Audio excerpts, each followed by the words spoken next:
अस्सलाम वालेकुम, welcome back in my YouTube channel. मैं होम्योपैथिक डॉक्टर हबीबा अख्तर। आप सबका वेलकम मेरे यूट्यूब चैनल पे। आज की जो मेरी वीडियो है ख़ास तौर पे उन लोगों के लिए है जो हाई बीपी की वजह से बहुत ज़्यादा परेशान हैं। वो टैबलेट्स लेते हैं लेकिन उनका बीपी कंट्रोल नहीं होता और उनके जो डॉक्टर्स हैं वो उनके एमजीज़ बढ़ाते रहते हैं।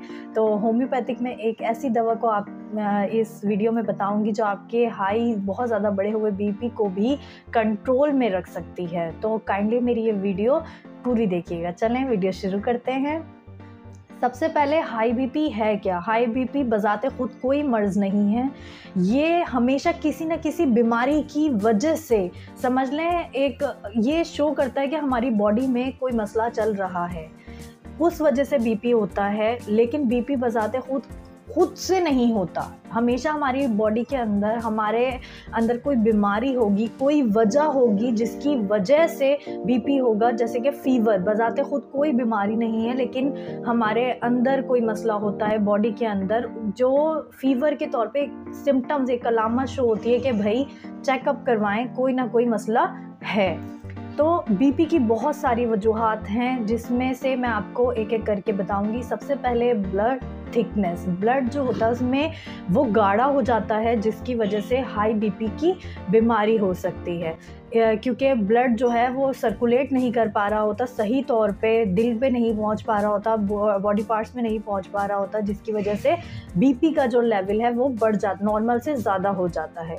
इसके अलावा प्रेगनेंसी में ये बहुत ही कॉमन है।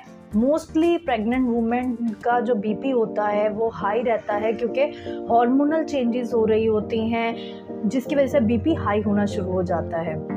सेकेंडली जो हमारे थर्डली, क्योंकि दो मैंने आपको पॉइंट बता दिए, जो थर्ड पॉइंट है वो बहुत ही अहम है क्योंकि हमें वैसे तो बंदा बड़ा अच्छा सही नज़र आ रहा होता है लेकिन हमें नहीं पता कि उसकी ज़ाती ज़िंदगी में क्या चीज़ चल रही है जिसकी वजह से वो डिप्रेशन का शिकार होता है, एंग्जाइटी होती है, स्ट्रेस में रहता है।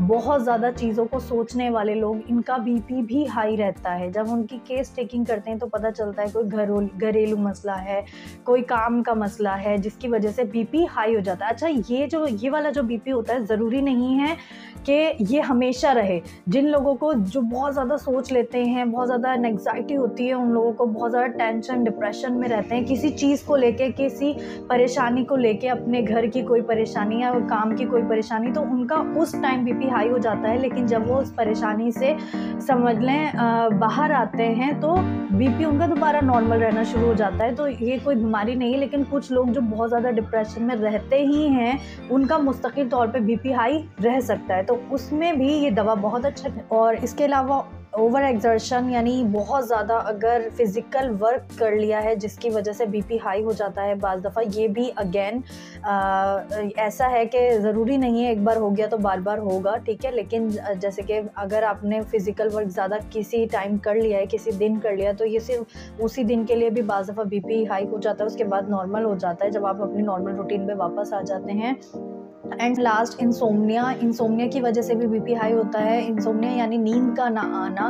तो जब नींद पूरी नहीं होती, अब वजह कोई भी हो, टेंशन, डिप्रेशन, एंग्जाइटी, बहुत ज़्यादा सोचना, बहुत ज़्यादा सोचने वाले लोगों को, जिनको डिप्रेशन ज़्यादा रहता है, उनको ज़्यादातर इंसोम्निया की शिकायत रहती है, या ओल्ड एज में नींद का कम आना, तो उसमें भी, उस वजह से भी बीपी बहुत ज़्यादा हाई रहना शुरू हो जाता है। तो इसके अलावा अगर आपको कोई बीमारी है किसी भी वजह से, यानी आपको कोई किडनी की बीमारी है या यानी तमाम बीमारियां, मैं एक एक करके नाम नहीं लूँगी लेकिन मैं आपको एक ही लाइन में बता रही हूँ, अगर आपको कोई भी बीमारी है जिसकी वजह से आपका बीपी हाई रहता है तो होम्योपैथी की एक मेडिसिन जिसका नाम है रिवॉल्फिया, वो बहुत अच्छा असर रखती है बीपी में।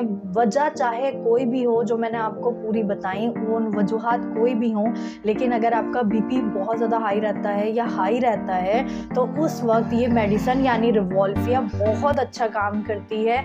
अगर आपका बीपी बहुत ज़्यादा हाई है, यानी समझ लें 150, 170, 200 और नीचे का 100, 110 ऐसा है बीपी, तो आप इसके 25 कतरे पानी में डालकर, आधे गिलास पानी में या एक घूंट पानी में डालकर दिन में 3 बार ले सकते हैं। लेकिन अगर आपका बीपी 130, 140 और नीचे का 90 है तो उस वक्त आप इसके जो कतरे हैं वो 10 से 15 ले सकते हैं, इससे ज़्यादा ना लें।